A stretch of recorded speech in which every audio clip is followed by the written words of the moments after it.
Olá! O Papo Leal de hoje recebe Rafael Kojima Iguchi. O Rafael é casado, tem 2 filhos, é nascido em São Roque, fez arquitetura e hoje trabalha no mercado corporativo. Tudo bem, Iguchi? Primeiramente eu queria agradecer você por ter aceitado o convite e já quero começar diretamente te perguntando por que você aceitou fazer essa entrevista e por que você sugeriu esse tema. Uhum. Legal, legal. Bom, eu que agradeço aí, né, a participação, nunca fiz isso aí, né, sou super amador aí, mas eu achei legal essa tua ideia aí de colocar pessoas, vamos dizer, anônimas, né?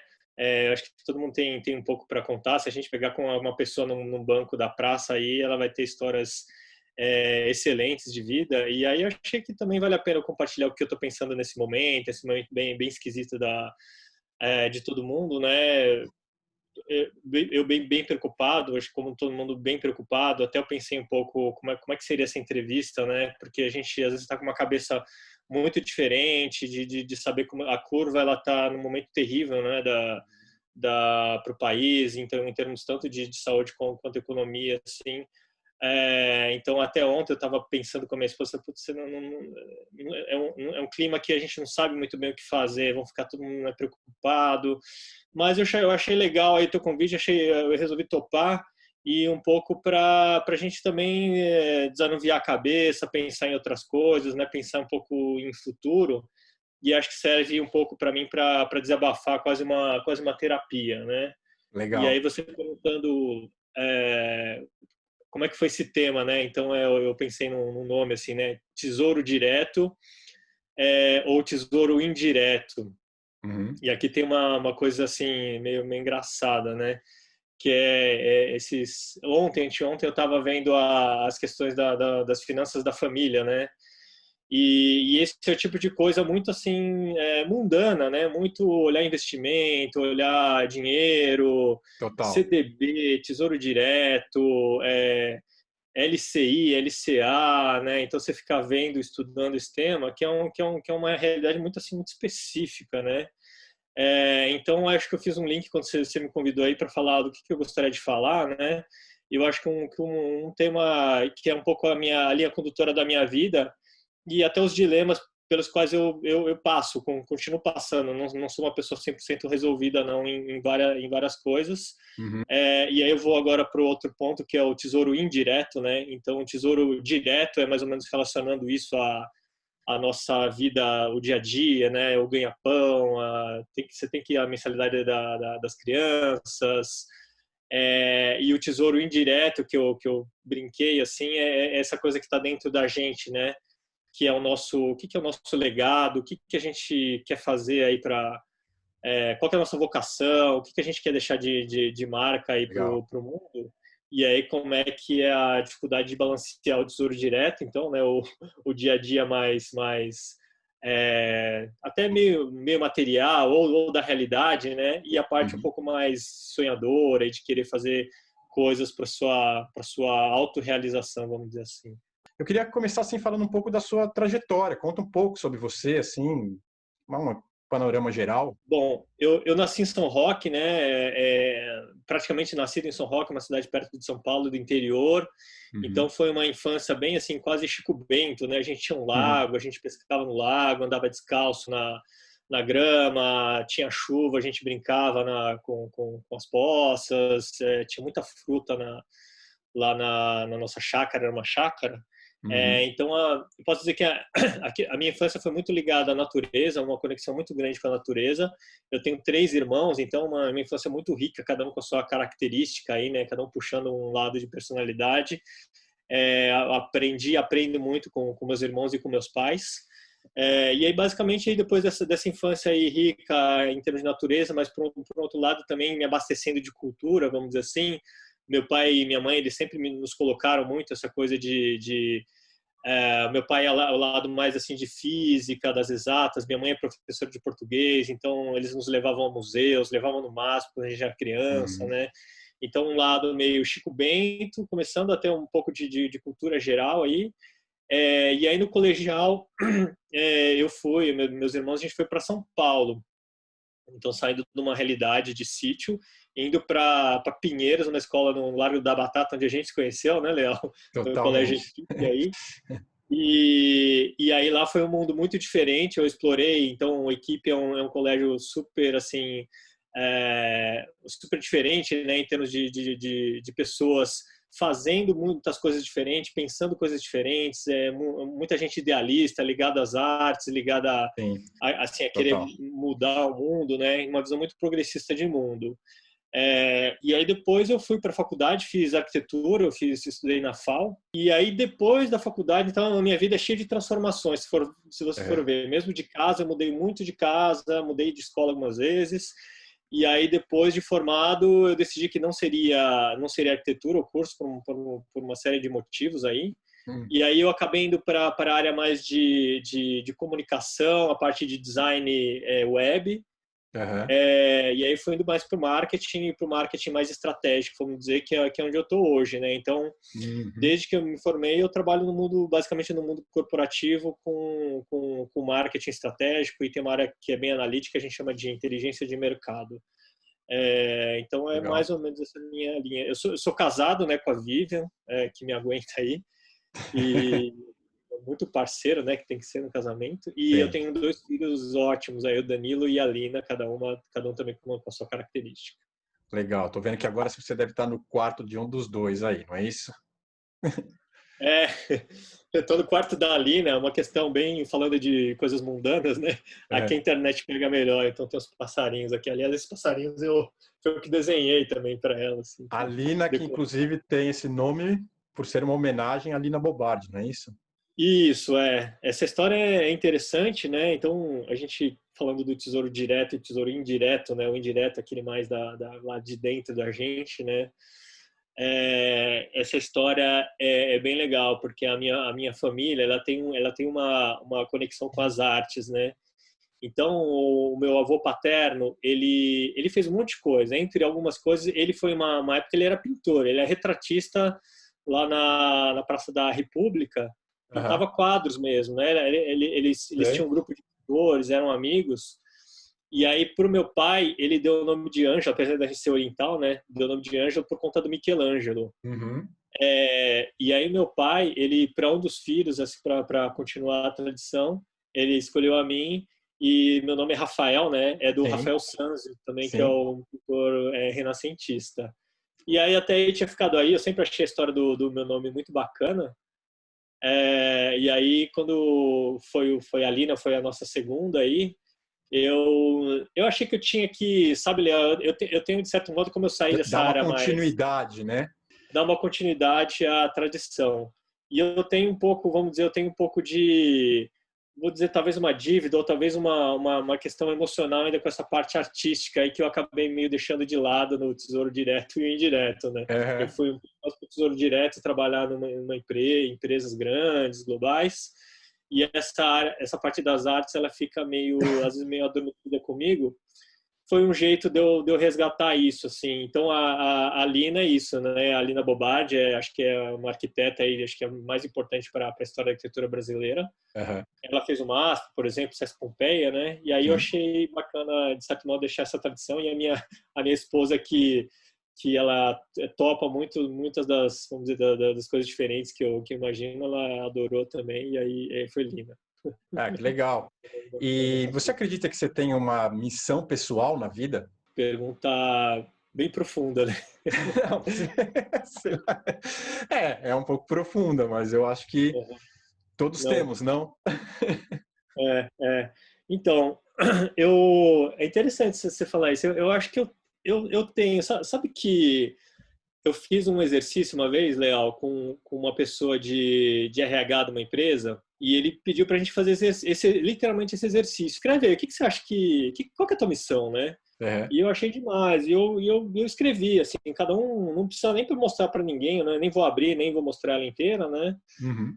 Aqui nessa conversa, mas ela, para resumir, é deixar um legado positivo na minha passagem por aqui, né? Eu brinco às Sim, vezes assim, na época da Copa do Mundo aqui, tinha aqueles japoneses que iam pro sim, estádio. Sim, e E aí no final limpavam. eles limparam, recolhiam o lixo todo, que nem era deles, né?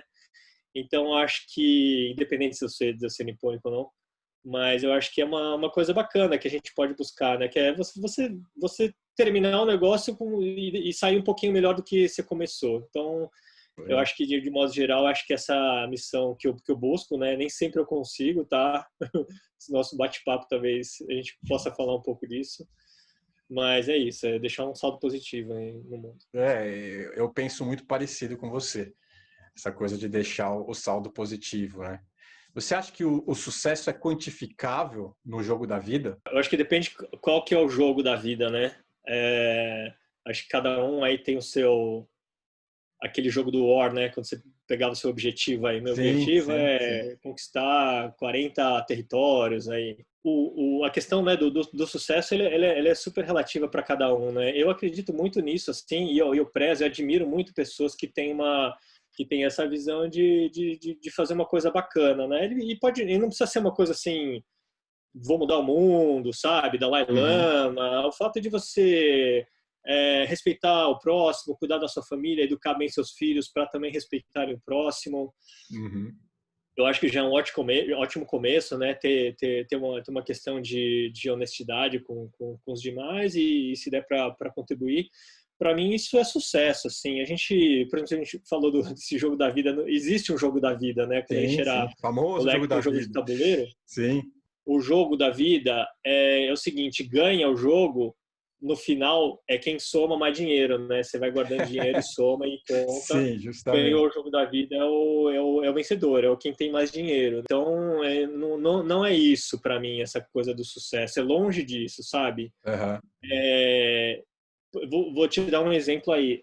No próprio jogo da vida, ele tem, e no começo ele tem as profissões, não sei se você vai se lembrar, nas Lembro, casinhas. Você lembro. cai numa casa, engenheiro, advogado, e tem uma casa lá que é professor. Aham, Putz, você cai na casa do professor, então, e o salário do professor é mais baixo, sabe? aham. Então é uma mensagem subliminar assim, muito esquisita. É meio implícito, né? Não tem maldade nenhuma, assim, claro. Sim. Mas, por exemplo, a minha mãe ela é professora de português, assim, Uhum, ela passou a vida uma devoção para a escola pública ainda. uhum. Eu acho que são centenas e centenas de crianças que ela conseguiu, porque em escola pública você tem uma questão não só de dar os conceitos, né, de português, o conteúdo, é de você ajudar a moldar o caráter mesmo. São famílias Total. super desestruturadas e, poxa, se eu for ver o legado que ela deixou aí para gerações, aí foi enorme. Então para mim, o sucesso é um pouco isso, né? Então não quantifica, não é o contar os dinheiros lá no final do tabuleiro, sabe, Leal? Eu acho que é difícil você ter um balanço, né? Porque o nosso mundo ele é competitivo, né? Então acho que talvez achar o meio termo é muito difícil achar o meio termo, né? Mas assim, eu vou dar alguns exemplos aí. O colégio que a gente estudou, né? O colégio Equipe, ele é até o nome dele, né? Equipe, que é mais ou Uhum, menos a gente está junto nessa aí. Vamos seguir em frente juntos aí. O logo dele, se a gente for lembrar, eram oito bolas uhum. entrelaçadas, assim, né, em círculo. Sim. Então, é a coisa da colaboração, que eu acho que a gente só vai sair dessa, inclusive exatamente dessa, né, da Covid, se a gente for junto. Eu acho que tem que colaborar, né? Então, a questão da competição, até a gente que tem filho aí, né, a gente pensa, pô, como é que a gente vai criar os filhos aí, né? Uhum. Vamos criar para competir ser o melhor aí no, né, vestibular, aquela coisa toda, né, entrevista, tal. Ou não é isso, não é carreira, não é falando de novo de sucesso, né? No fim, eu acho que assim, se os meus filhos forem boas pessoas, independente do que fizerem, eu acho que esse é o caminho que a gente tem que seguir, sabe, Leal? Eu gosto muito, assim, da linha do colégio que a gente estudou, que, assim, uma coisa é você preparar o teu filho, ou pensar nisso de ser o melhor no mundo competitivo. Uhum. A outra é você se preparar o teu filho para mudar a regra desse mundo, sabe? Talvez esse seja esse momento que a gente está passando de um certo reset aí, né? Resetar o sistema. Ninguém sabe o que vai acontecer. Pode ser que tudo continue na mesma, pode ser que as pessoas sejam mais. Tem essa coisa da solidariedade, da empatia, né?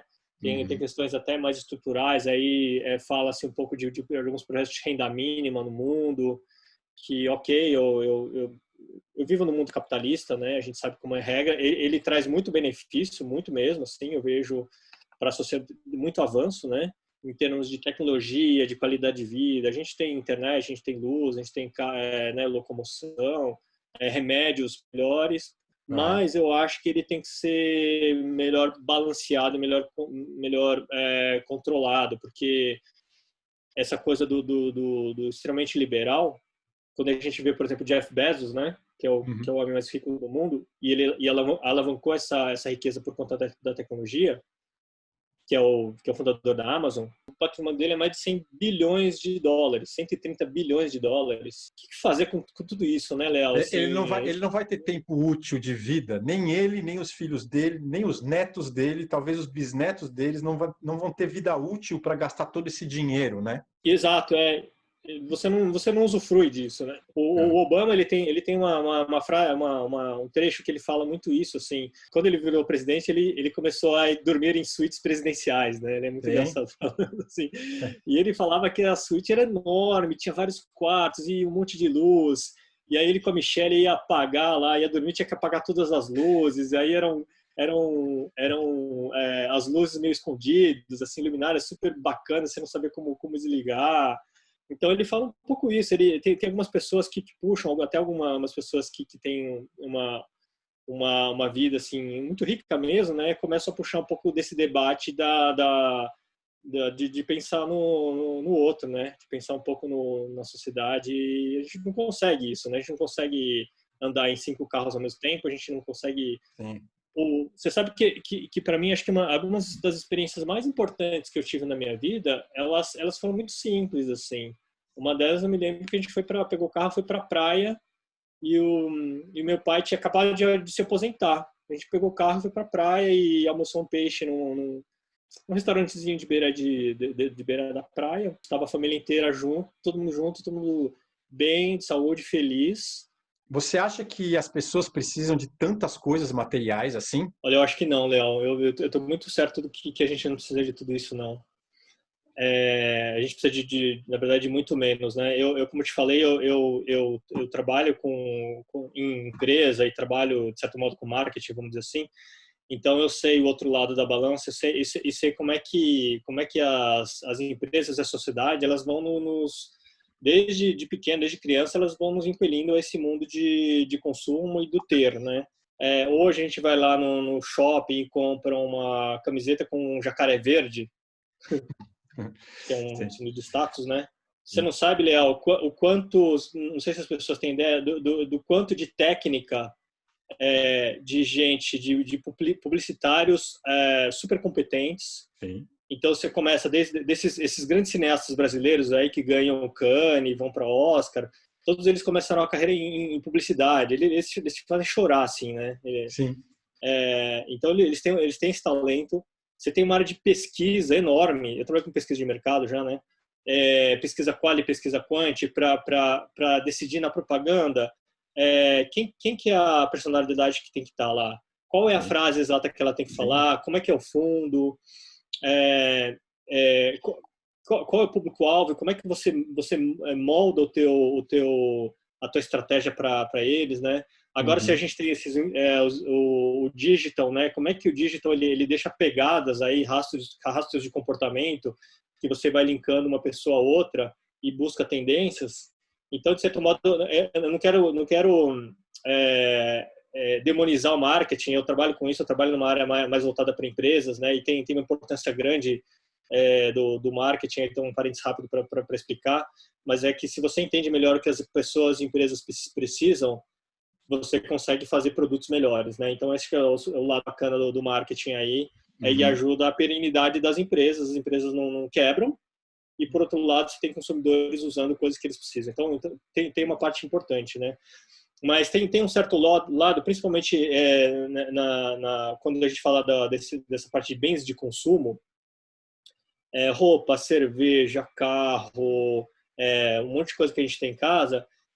Você tem profissionais aí muito gabaritados aí e assim bilhões de reais ao longo de décadas para chegar e você, quando você crescer, você vê que você precisa dessa camisa polo com jacaré verde, sabe? Uhum. Então eu estando do outro lado, eu vejo que assim não é culpa só das pessoas, é que tem uma indução de valores aí da sociedade, né? Se eu puder explicar uma das teorias por trás disso, acho que qualquer estudante Fique à vontade. de marketing e comunicação no primeiro, segundo ano da faculdade, eles vão estudar a pirâmide de Maslow, a pirâmide de necessidades. Uhum. É basicamente um psicólogo americano, norte-americano, que ele viu que a gente é uma pirâmide mesmo, né? A gente precisa primeiro satisfazer as nossas necessidades fisiológicas, que é eu passo frio, eu passo fome, Uhum. eu tenho que resolver isso aqui, né? Então eu preciso de uma roupa, preciso de uma camisa, alguma coisa. Depois, o segundo degrau, ele é muito ligado ao reconhecimento, tá? Você precisa ser reconhecido no grupo, precisa ser admirado num grupo, e ele vai indo um pouco pro lado até do status. Do Aí o marketing status. mesmo, a propaganda, eles usam muito esse segundo degrau da pirâmide para fazer você comprar aquela camisa do jacaré verde, né? Aquela que a gente não quer falar a marca, mas que todo mundo sabe que é a do jacaré verde. Sei. Aquela, né? Que será que é, né? Mas isso não só essa marca, vale para tudo, tá? Sim. Vale para qualquer marca aí, acho que é Não, democrático, né? eu entendi. Estou fazendo uma piada. Então, segue em frente. É, isso aí, né? E aí o topo da pirâmide, que é na verdade, que é o da autorrealização, que aí sim é Uhum. você buscar aquilo que você acha que você devia fazer, sabe? Uhum. Então, no fim, você chega lá e você passa a vida e fala, pô, eu nunca gostei de camisa polo, né? Eu queria usar camiseta furada do colegial, que eu lembro dos meus Yeah. amigos, sei lá, um negócio assim, né? Tipo o que eu estou usando Então, tá hoje, uma mexendo na camiseta camisa meio aí? rasgada, meio à vontade aqui, né? É. Então, todo ser humano, ele passa por essas fases de certo modo, né, as empresas elas se sequestram nessa parte do meio aí. E eu acho que o sábio é aquele que consegue pular do fisiológico lá pro topo da pirâmide e partir para essa coisa da autoconsciência, né, e da autorrealização. Então a máquina gira e de certo modo a gente também é parte. Também é difícil criticar. Por isso que eu tenho esse paradoxo, né, do tesouro direto e indireto, porque eu também de certo modo faço parte disso. E quando dá, eu dou essa ligação para as pessoas. E o fato de eu saber isso me torna um consumidor muito mais crítico consciente. Eu consumo muito menos. Assim. E sabe, Leal, que eu sinto também um pouco, que é essa pirâmide. Se você olhar, por exemplo, na Europa, as pessoas elas têm uma questão muito mais bem resolvida com isso. Até porque todo mundo passou pelos degraus já, né? Uhum. Não preciso ter um carrão, todo mundo tem um carrão. Eu quero agora eu vou trabalhar de metrô, né? Porque faz mais sentido, é coletivo. E os países emergentes, o Brasil, a China, se você pegar onde esse apelo de consumo status ele faz muito sentido, são tanto em países que estão amadurecendo, né? Uhum. Nessa pirâmide, quanto em pessoas que estão amadurecendo nisso. Mas acho que se a gente começar a ter um pouco de consciência assim, do que está por trás, eu acho que a gente pode tomar decisões, acho que um pouco, acho que um quadro mais completo. Voltando um pouco na questão do dinheiro, você acha que essa busca desenfreada pelo dinheiro, ela estimula uma perversidade individual? Eu acho que essa busca ela traz muita competição, né? Os economistas, é muito interessante, os economistas sempre pensaram em PIB, né? E eles viram que o mundo estava enriquecendo em geral, e aí eles viram que a felicidade não estava acompanhando. Então, os economistas começaram a estudar felicidade. Eles pegaram um grupo de pessoas que tiveram uma dor muito grande na vida, perda de um parente ou perdendo todo o dinheiro, uma enchente, e pessoas que tiveram uma coisa muito boa na vida, por exemplo, ganhar na Mega Sena. E aí eles começaram a medir a felicidade dos dois grupos. Vou fazer daqui para cá, para a câmera. No início, essa felicidade descolou, né? Então tem um grupo muito feliz, ganhou na cena, o outro muito triste. E ao longo do tempo, dos anos, eles foram se aproximando de novo e eles voltaram. Então acho que a coisa mais, vamos dizer, como o mestre sensei resolver aí, né, o sentido da vida. Aqui, ó, olha um teste aí que eu já fiz, ó. Vou fazer para você. Vai. De 0 a 10, Leal, quanto você acha que você é feliz? Cara, eu acho que como você falou, é difícil essa pergunta, mas eu acho que no fundo, eu posso dizer que eu sou quase 9, 10, porque assim, eu, eu tenho as coisas que eu quero, porque eu penso que nem você, eu penso na família, eu penso na verdade, eu penso muito em estar bem, na questão da Uhum, saúde, né? Os meus valores são esses, então, para mim é uhum. 9, 10. Aí você fala assim, ah, tá bom, é 9. Poderia ser 10 se eu tivesse mais dinheiro, tivesse uma grande fazenda com piscina e cavalos? Não sei, É, é, talvez. Mas é. talvez eu consideraria isso, sabe? Essa felicidade do dinheiro, talvez ela representaria um ponto, sabe assim? Claro, Não ganho a gente marginal, precisa né? ter o dinheiro do dia a dia, a gente precisa trabalhar, o business é importante, não tem jeito. Né? Que é aquilo que você falou, pagar a escola da criança, comprar comida, comprar as coisas. Quer dizer, é um dinheiro que todo mundo precisa ter e é legal você ter um dinheiro, né? A gente está falando de um país em que as pessoas são muito pobres, né? E tem muito pouco dinheiro. Então, a gente já poder ter um pouquinho mais de dinheiro, pô, aumenta mais esse Uhum, grau de felicidade. Claro, você pode comprar as uhum, coisas, você pode dar um presente para sua filha, você pode fazer as coisas. Mas eu acho que, uhum. na minha escala, o dinheiro representa um número muito pequeno. Pois é, e essa linha, essa conclusão que os economistas chegaram, eles falam que assim, a falta de dinheiro ela traz infelicidade. Você não compra remédio, não compra né, não tem uma casa para morar, não tem Sim, comida. A falta de dinheiro ela gera infelicidade. Você passa de novo é pela isso. pirâmide lá, pelo degradado fisiológico, você vai para o segundo momento, o ganho é exatamente o que você falou, é um ganho marginal. Você começa a ganhar muito, muito, o dinheiro ele traz muito pouca felicidade residual. Eu também sou entre 8 ou 9. Então, para a gente comparar, né, você é mais feliz que eu, tá vendo? Você é 9 e 10. Olha só que interessante, né? O... É curioso, né? É, é uma coisa muito interna, né, cara?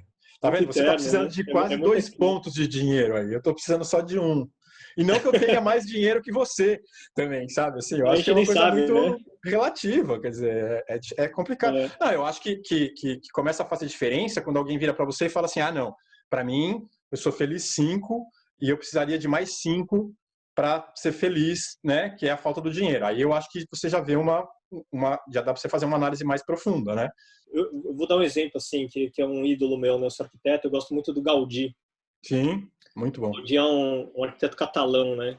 E ele Uhum. fez, eu acho que para mim, uma das obras, eu acho que um legado de arquitetura para a humanidade, acho que dos mais bonitos mesmo, assim, né? Em termos de conjunto de obra até. E o Gaudí era um típico cara que ele buscava o sonho dele, né?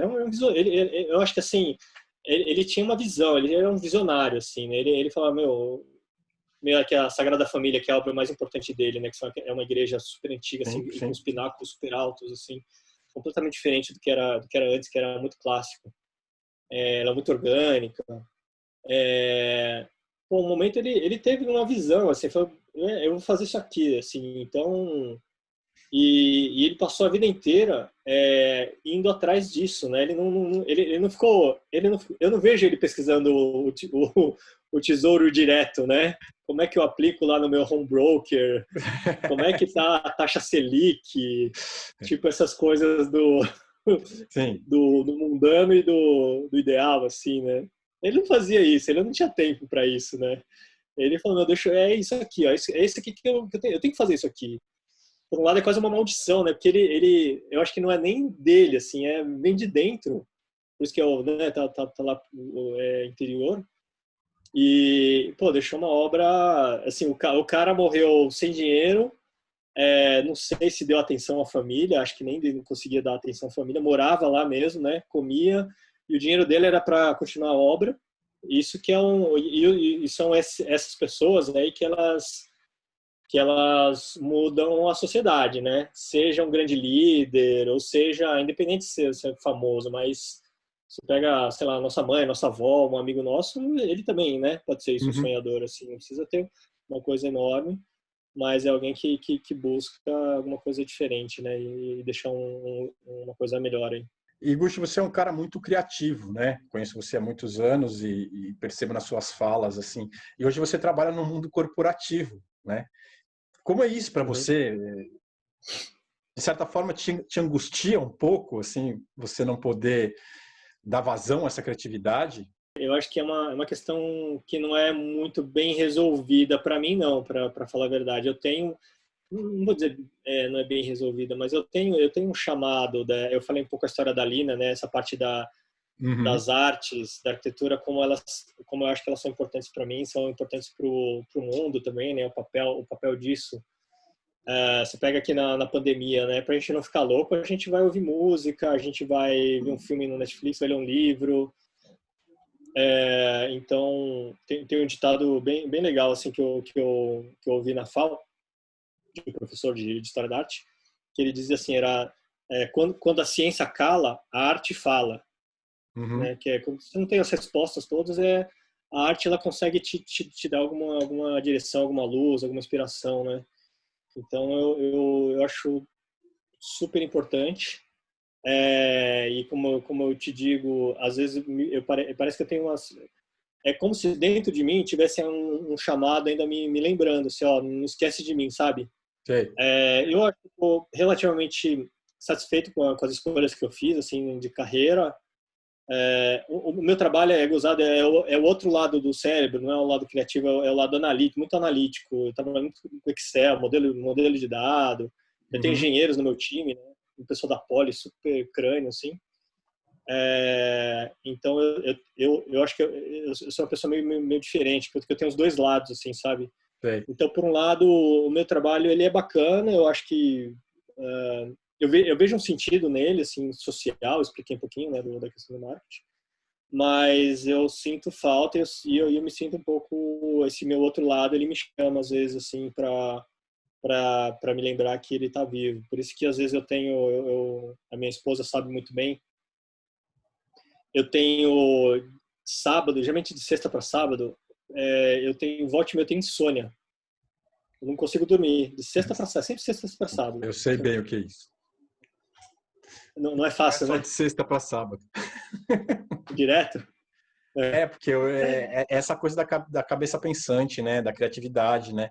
Principalmente quando eu estou envolvido num projeto, que nem hoje, por exemplo, eu estou fazendo essa entrevista com você e vou fazer com mais 4 pessoas. E então ontem eu não consegui dormir, né? Eu fui dormir eram 4 horas da manhã, porque a, né? Você fica querendo tapar todos os buracos, mas e aquilo, e aquilo? Será que eu vou conseguir? Será que vai ficar legal? Será que não vai ficar legal? Né? Você fica num processo criativo. E se eu fizesse isso também? E se eu fizesse desse jeito? E esse processo criativo me consome e aí eu não consigo dormir, né? Que melhorou Pois é. muito depois que a Kira nasceu, porque quando você tem uma criança você fica tão cansado que você dorme, né? Você desmaia, né? Você desmaia.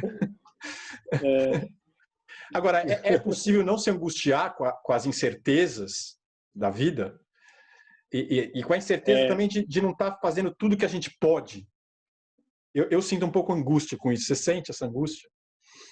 eu sinto sim. E aí até fazendo a ligação aí, complementando, né? Uhum. Essa angústia no fim, assim, essas minhas insônias de fim de semana é um pouco isso. É um momento que eu gosto muito de escrever, né? Eu escrevo, eu ver filme, ler alguma coisa. Eu escrevi um poema para minha filha já, né? Quando ela nasceu.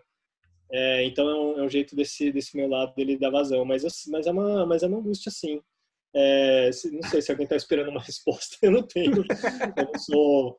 Geralmente o entrevistado assim tem uma vida de sucesso e tudo mais respondido. Eu queria aqui, Leal, assim meio de certo modo meio humilde assim, mostrar que eu pelo menos, né, a minha vida ela não é assim resolvida, sabe? Ela tem Sim. ele tem um pouco esses conflitos. Quem sabe um dia ainda sabe uma coisa que eu Mas tava Iguchi, pensando se a hoje? nossa vida tivesse resolvida, por que a gente ia continuar vivo? acabou, né? Acabou, né? Já pode ir embora, porque acho que a ideia da vida é isso, tá sempre tentando resolver, Uhum. tá sempre fazendo, não é isso? É. Não, ótimo. Sabe que tem. Bom, você é roteirista, você sabe melhor que eu, né? Não vou ensinar a missa ao Papa aí, mas para quem está assistindo aí, essa parte de o que faz uma grande história aí, né? Seja um Uhum. filme, um livro, mas eu acho que uma grande história, até uma história de vida, geralmente, ele começa assim, né? Era uma vez Sim. uma pessoa que estava lá tranquila. Até que um dia, né? Você pega, eu vejo muito filme infantil por causa das crianças, né? Uhum. Eu vou pegar o filme da Moana, que todo mundo assistiu, vai. Sim, Era uma sim, vez sim. uma menina que morava numa vila, não sei o quê. Até que um dia ela viu que ela tinha que sair da ilha e ela sentiu esse Precisa de um desejo de. acontecimento para fazer com que ela se transforme. Quase uma coisa assim, né? Exato. Alguma coisa para ela ir pro próximo, né? Exato. Aí tem o clímax, né? E agora? Como é que vai acontecer? Tá no meio do oceano, tem as ondas, tem aquele outro monstro lá. E é como você falou, nesses momentos que a gente se transforma. E quando é que termina o filme, né? Como você falou, o que faz sentido quando acaba o filme? Quando você foi feliz para sempre, acabou o filme, né?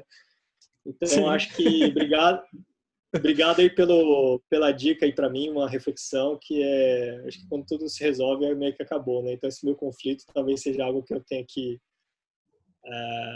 né, tá buscando e sempre virando a página aí para Eu ir acho para que o a próximo. ideia é que essa passagem toda não seja tão angustiante, né? Eu acredito. Sempre vai ser, porque não tem jeito, né? Eu acho que também é do ser humano que a gente sinta essa angústia, né? Do fazer, do resolver, do chegar lá, né? Sempre vai ter essa coisa que eu acho que é o que faz a gente girar, né, cara? Porque é aquela história, né? Se alguém te Uhum, desse a data do dia que você vai morrer, imagine como seria isso, né? uhum, Você ia entrar em pânico, né? Tipo, você ia falar, meu Deus do céu, então agora eu preciso correr, eu preciso fazer. Fora aquela angústia de que está chegando a data, né? Quer dizer, ia ser péssimo, né? uhum. Agora, a gente está passando por um É, momento muito difícil com essa história da pandemia, né? Nós estamos gravando essa entrevista durante a pandemia, durante esse uhum. processo, né? E o que esperar do ser humano? O que eu imagino, né? Que a gente pode. Eu acho que a gente tem que. Se colocar assim, em tentar sair dessa melhor como ser humano, acho que é uma grande coisa, né? Sabe, Léo, eu busco ser otimista, assim. Eu acho que existem muitas pessoas com senso de solidariedade. Eu acho que a palavra, para mim, Léo, do que está acontecendo e vai vir ainda, e vai ser uma coisa bem pesada mesmo, espero que não tanto, né? Mas Uhum. do que tudo indica. E acho que a palavra mais importante para mim é solidariedade. É isso que a gente vai. É essa hora que a gente vai conseguir superar isso, sabe? Eu vejo, por exemplo, a minha esposa, né, a Vivian. Até só fazer uma ligação. Como é que viver com essa angústia, né, de dos sonhos, né, e atrás Uhum. dos sonhos? Ela me ajuda muito a dar esse equilíbrio, sabe? É uma pessoa que enquanto eu tô sonhando lá, tô buscando alguma coisa para pegando uma escada para subir na lua, ela tá forrando lá o chão com colchão. Se eu cair, ela me segura, sabe? Legal. Então, é uma pessoa que me dá uma segurança. A gente tem personalidades diferentes. Vivi, se você assistir aqui, um beijão, né? Enorme aí, que você me ajuda demais aí. Aqui acontece a mesma coisa. Eu voo e minha mulher me puxa para a terra. É, interessante. E é legal isso, né? Da diversidade aí, né? Um complementa Uhum. o outro.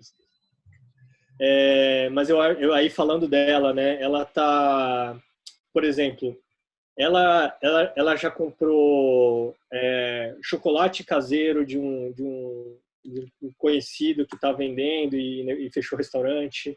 Uhum. Ela já comprou flores de uma floricultura que estava indo mal.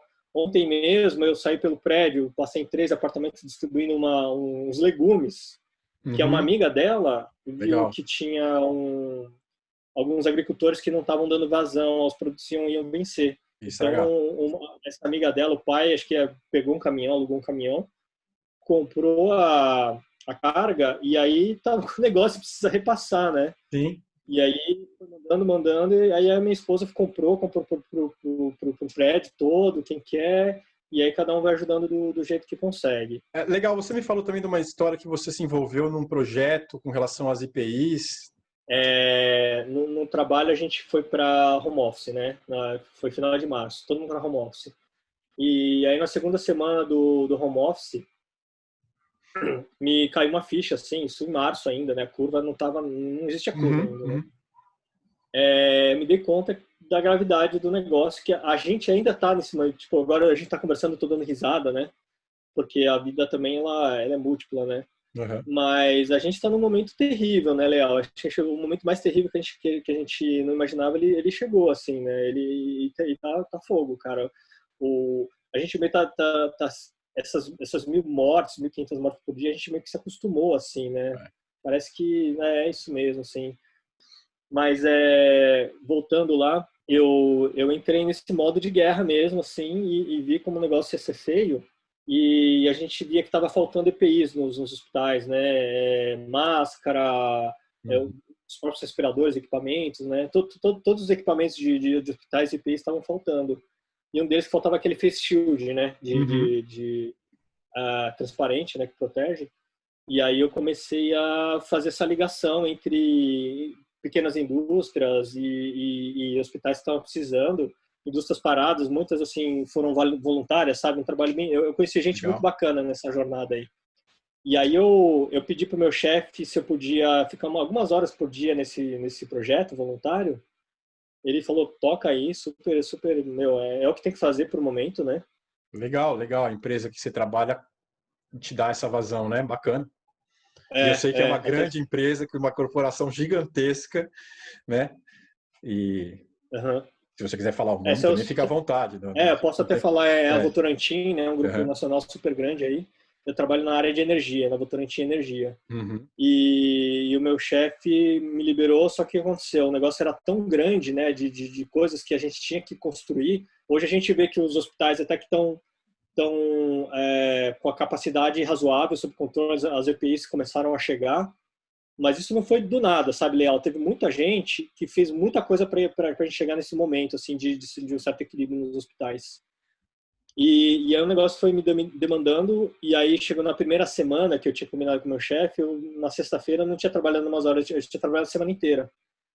E eu falei, chefe, precisamos conversar. Eu não fiquei 2, 3 horas por dia, eu fiquei a semana inteira. O que eu faço? O que a gente faz aí? Ele falou com outro diretor lá, e os dois vieram falar comigo, acharam que era super importante o trabalho, e falaram, ó, você tá liberado, vai, toca. Legal. Você prefere trabalhar nos seus projetos pessoais ou prefere trabalhar no nosso instituto da empresa? Olha só. E eu fui mais vinculado ao instituto depois e a gente fez, eu acho que eu ajudei, deu para ajudar um pouquinho, né? A gente fez umas coisas bem bacanas aí para a sociedade. E aí esse foi, não quero aqui dizer que eu sou um cara super bacana que fez um monte de coisa Não, boa, eu acho que é.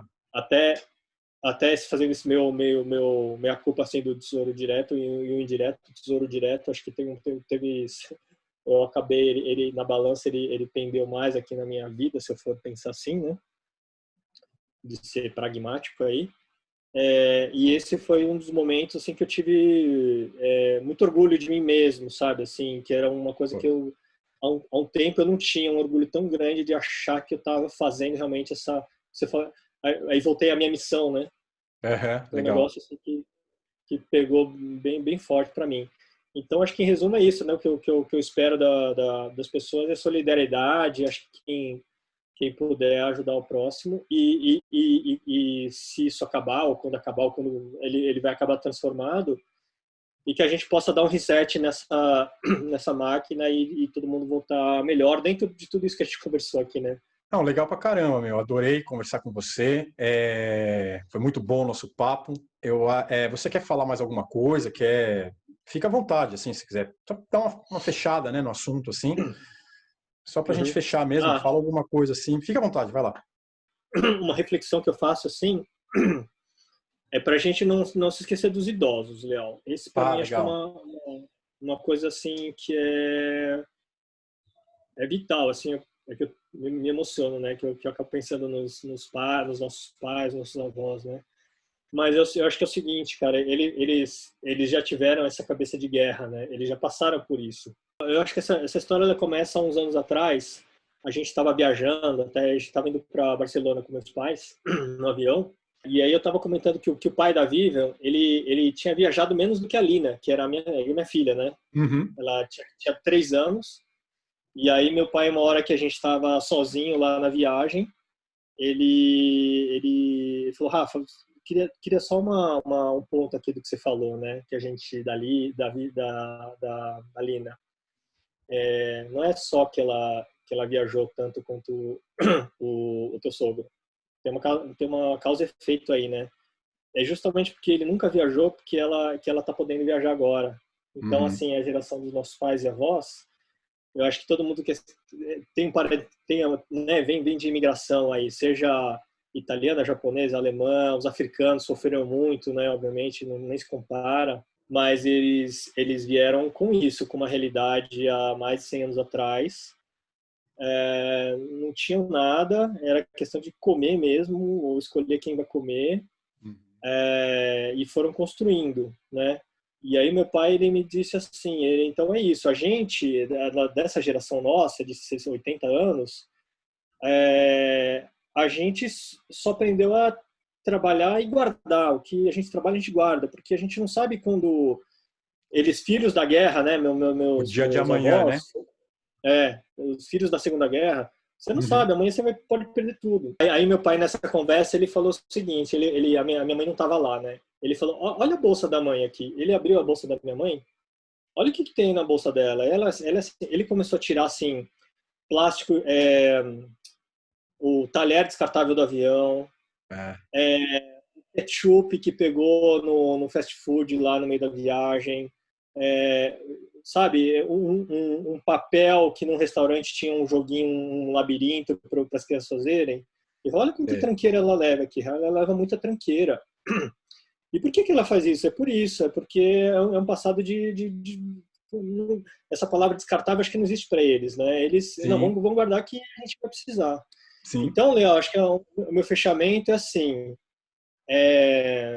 para a gente, essa turma toda aí, a gente só tá aqui em via de regra, quase sempre, numa condição muito melhor, porque eles ficaram lá na enxada, né? Uhum.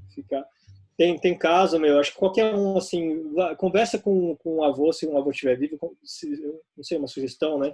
Conversa com os pais e vê essas coisas. A gente tem história de família de irmão que se separou, sabe? Se separou na guerra, um no Sim, Japão, no Brasil, e nunca mais se viram, assim. sim. Então, eles têm em resumo, eles sabem isso. Eles sabem como fazer. Eles sabem como sair dessa. Então, a gente tem que ouvir essas histórias. Desculpa aí, Não, que mas isso, que a coisa vai ficar feia, deixa a emoção correr, a ideia é essa, pô. né? Entrevista, né? E, e acho que o meu recado final a gente não pode se esquecer dos idosos. A gente está falando assim, vai morrer, mas é idoso? Não, é o contrário. A gente está aqui por causa deles, né? E a gente tem que honrar essa luta deles Tem que aí. valorizar, né? Tem que valorizar, É, é. tem que Eles têm aumentar. muito a ensinar. Quanto mais longe eles forem, né? Muito melhor em vários aspectos. Eu acho muito É, importante essa mensagem, sim. é. Uma frase assim, acho que eu finalizo assim, lute como um idoso. É isso. Lute Lute como um como um idoso, perfeitamente. Muito bom. essa é a minha homenagem, eu queria pagar eles. Mas é isso aí. Legal, Iguchi. Gostei muito do papo. Obrigado, né, por você ter disponibilizado esse tempo para a gente conversar. E é isso aí. E galera que está assistindo, espero que vocês tenham gostado. Se gostaram, dá um like. Se não gostaram, podem dar um dislike, né? Que a democracia é o que vale. E se inscrevam no canal.